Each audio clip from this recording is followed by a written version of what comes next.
स्वागत है आप सभी का हमारे चैनल एग्जाम फॉर ऑनलाइन में। आज हम लोग पढ़ेंगे आरआरबी ग्रुप डी का biology question. RRB group D के तैयारी करने वाले बच्चों के लिए हैं। तो चलिए प्रश्न स्टार्ट करते हैं। पार्ट 1 हम लोग पढ़ चुके हैं, आज पढ़ेंगे पार्ट 2। प्रश्न है, प्राचीन काल के जीव जंतुओं, पौधों तथा अन्य प्राणियों के संरक्षित अवशेषों अथवा चिन्हों का वैज्ञानिक अध्ययन कहलाता है। ऑप्शन ए मानव विज्ञान, ऑप्शन बी पुरातत्व, ऑप्शन सी जीवाश्म विज्ञान, ऑप्शन डी फार्माकोलॉजी। इसका सही उत्तर है ऑप्शन सी जीवाश्म विज्ञान। अगला प्रश्न है, वनस्पति विज्ञान में किसका अध्ययन किया जाता है? ऑप्शन ए मानव शरीर रचना विज्ञान, ऑप्शन बी पौधे, ऑप्शन सी शुद्ध गणित, ऑप्शन डी मानव मनोविज्ञान। इसका सही उत्तर है ऑप्शन बी पौधे। अगला प्रश्न है, ऑन्कोलॉजी किस बीमारी के उपचार से संबंधित है? ऑन्कोलॉजी किस बीमारी के उपचार से संबंधित है? Option A osteoporosis, option B मधुमेह, option C cancer, option D गुर्दे की विफलता। इसका सही उत्तर है ऑप्शन सी कैंसर। ऑन्कोलॉजी जो है वो कैंसर की बीमारी के उपचार से संबंधित है।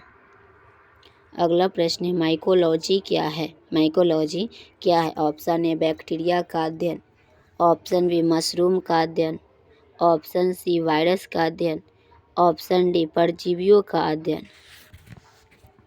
इसका सही उत्तर है ऑप्शन बी मशरूम का अध्ययन। अगला प्रश्न है, माइकोलॉजी के अध्ययन से संबंधित है। माइकोलॉजी के अध्ययन से संबंधित है। ऑप्शन ए मानव कोशिकाएं, ऑप्शन बी कवक, option C virus, option D bacteria. इसका सही उत्तर है ऑप्शन बी कवक। अगला प्रश्न है, वनीरोलॉजी में किसका अध्ययन किया जाता है? वनीरोलॉजी में किसका अध्ययन किया जाता है? ऑप्शन ए भगवान, ऑप्शन बी सपने, ऑप्शन सी सोजा, ऑप्शन डी रंग। इसका सही उत्तर है ऑप्शन बी सपने। अगला प्रश्न है, रेशम पालन से संबंधित है। रेशम पालन से संबंधित है। ऑप्शन ए मधुमक्खी पालन, ऑप्शन बी पौधे की वृद्धि, ऑप्शन सी रेशम के कीड़ों की खेती, ऑप्शन डी मत्स्य पालन। इसका सही उत्तर है ऑप्शन सी रेशम के कीड़ों की खेती। अगला प्रश्न है, विषाक्त विज्ञान का अध्ययन है। विषाक्त विज्ञान का अध्ययन है। ऑप्शन ए मानव व्यवहार, ऑप्शन बी जहर, ऑप्शन सी मिट्टी का कटाव, ऑप्शन डी रॉक। इसका सही उत्तर है ऑप्शन बी जहर। अगला प्रश्न है, जीवाश्मों का अध्ययन क्या कहलाता है? जीवाश्मों का अध्ययन क्या कहलाता है? ऑप्शन ए निर्वंश विज्ञान, ऑप्शन बी जीवाश्म विज्ञान, ऑप्शन सी वर्गीकरण, ऑप्शन डी एथनोबोटनी। इसका सही उत्तर है ऑप्शन बी जीवाश्म विज्ञान। अगला प्रश्न है, पूरा पाषाण विज्ञान के अध्ययन से संबंधित है। ऑप्शन ए हड्डियों, ऑप्शन बी जीवाश्म, ऑप्शन सी कठोर कोशिकाएं, ऑप्शन डी पंख। इसका सही उत्तर है ऑप्शन बी जीवाश्म। पूरा पाषाण विज्ञान किससे संबंधित है? जीवाश्म अध्ययन से। अगला प्रश्न है, जैव प्रणाली विज्ञान का उद्देश्य क्या है?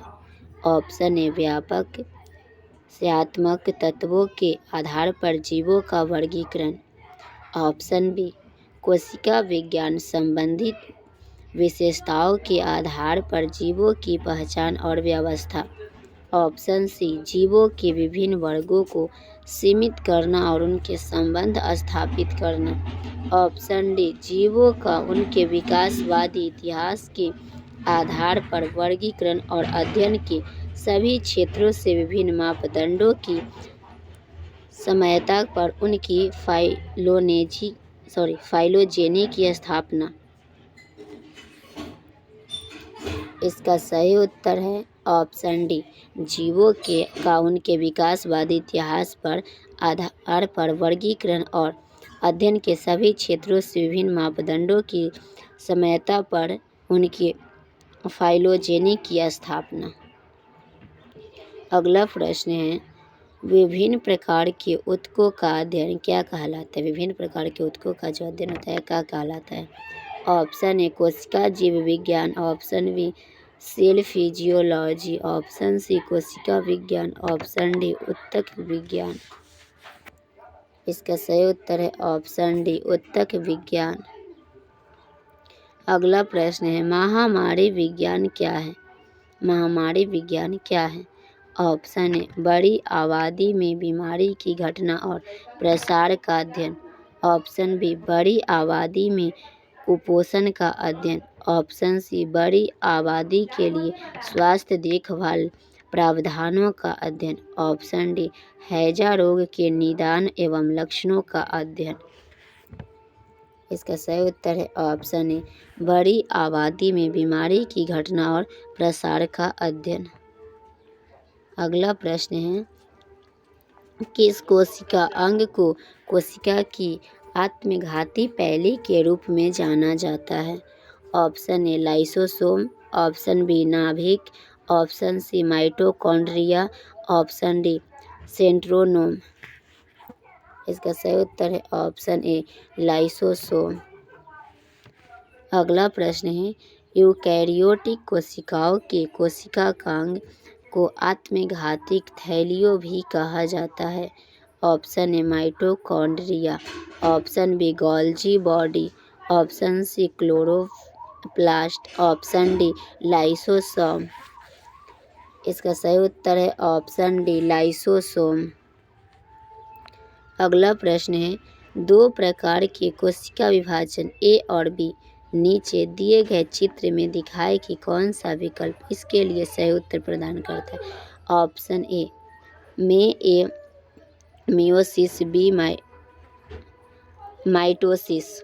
द्वितीय युग्मकों के निर्माण के लिए प्रजनन कोशिकाओं में अर्धसूत्री विभाजन होता है। ऑप्शन बी में ए मिटोसिस, बी मियोसिस। द्वितीय युग्मकों के निर्माण के लिए प्रजनन कोशिकाओं में अर्धसूत्री विभाजन होता है। ऑप्शन सी में ए मिटोसिस, बी मियोसिस। द्वितीय शरीर की कोशिकाओं में वृद्धि के लिए अर्धसूचित विभाजन होता है। ऑप्शन डी में ए और बी अर्धसूत्री विभाजन। द्वितीय शरीर की कोशिकाओं में वृद्धि के लिए अर्धसूत्री विभाजन होता है। इसका सही उत्तर है ऑप्शन बी में ए मिटोसिस, बी मियोसिस। द्वितीय युग्मकों में के निर्माण के लिए प्रजनन कोशिकाओं में अर्धसूत्री विभाजन होता है। अगला प्रश्न है, खमीर में किण्वन और मनुष्य की मांसपेशी कोशिकाओं में होने वाले अवायवीय श्वसन के बीच क्या समानता है? ऑप्शन ए लैक्टिक एसिड बनता है, ऑप्शन बी साइटोप्लाज्मा में होता है, ऑप्शन सी इथेनॉल बनता है, ऑप्शन डी माइटोकॉन्ड्रिया में होता है। इसका सही उत्तर है ऑप्शन बी साइटोप्लाज्मा में होता है। अगला प्रश्न है, कोशिका के में ग्लूकोज से पाइरूवेट बनता है। Option A cytoplasm, option B ribosome, option C mitochondria, option D नासिक। इसका सही उत्तर है ऑप्शन ए साइटोप्लाज्म। अगला प्रश्न है, चयनात्मक रूप से पारगम्य झिल्ली वे है जो कि प्रवेश की अनुमति देती है। ऑप्शन ए न तो विलायक और न ही विल्य अणु, ऑप्शन बी केवल विलायक अणु लेकिन विल्य अणु नहीं, ऑप्शन सी विलायक और विल्य दोनों अणु, ऑप्शन डी केवल विल्य अणु लेकिन विलायक अणु नहीं। इसका सही उत्तर है ऑप्शन बी केवल विलायक अणु लेकिन विल्य अणु नहीं। अगला प्रश्न है, कौन सा कोशिका अंग विषाक्त पदार्थों और दवाओं को विषहरण करता है? Option A ribosome, option B mitochondria, option C Golgi निकाय, ऑप्शन डी पंडोप्लाज्मिक कूलम। इसका सही उत्तर है ऑप्शन डी, एंडोप्लाज्मिक रेटिकुलम। अगला प्रश्न है, माइटोकॉन्ड्रिया को अजीब अंगक कौन माना जाता है? ऑप्शन ए, क्योंकि वे सूक्ष्म जीवों को पचा सकते हैं। ऑप्शन बी, क्योंकि उनमें राइबोसोम और डीएनए होते हैं। ऑप्शन सी, क्योंकि वे कोशिका के पावर हाउस हैं। ऑप्शन डी, क्योंकि वे सेलुलर सामग्री का भंडार है। इसका सही उत्तर है ऑप्शन बी, क्योंकि उनमें राइबोसोम और डीएनए होते हैं। अगला प्रश्न है, कोशिका के केंद्रक के अलावा किन दो कोशिकाओं का अपना डीएनए और राइबोसोम होते हैं? ऑप्शन ए, प्लास्टिड्स और माइटोकॉन्ड्रिया। ऑप्शन बी, माइटोकॉन्ड्रिया और लाइसोसोम।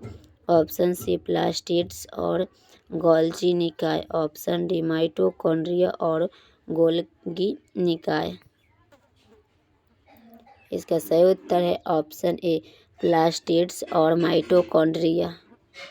अगला प्रश्न है, किस अणु को कोशिका की ऊर्जा मुद्रा के रूप में जाना जाता है? किस अणु को कोशिका की ऊर्जा मुद्रा के रूप में जाना जाता है? Option A, glucose. Option B, ADP. Option C, ATP. Option D, pyruvic acid. इसका सही उत्तर है ऑप्शन सी, एटीपी। अगला प्रश्न है, निम्नलिखित में से किस सेलुलर घटक को कोशिका के प्रोटीन कारखाने के रूप में जाना जाता है? Option A, ribosome. Option B, chloroplast. Option C, mitochondria. Option D, Golgi निकाय। इसका सही उत्तर है ऑप्शन बी, क्लोरोप्लास्ट। अगला प्रश्न है, प्रोकैरियोटिक कोशिका की कुछ विशेषताएं नीचे उल्लिखित है, गलत विकल्प चुनें। ऑप्शन ए, झिल्ली से बंधे कोशिका अंग मौजूद है। ऑप्शन बी, परमाणु क्षेत्र को न्यूक्लियाइड के रूप में जाना जाता है। ऑप्शन सी, एकल गुणसूत्र। ऑप्शन डी, आकार में बहुत छोटा। इसका सही उत्तर है ऑप्शन ए, झिल्ली से बंधे कोशिका अंग मौजूद है।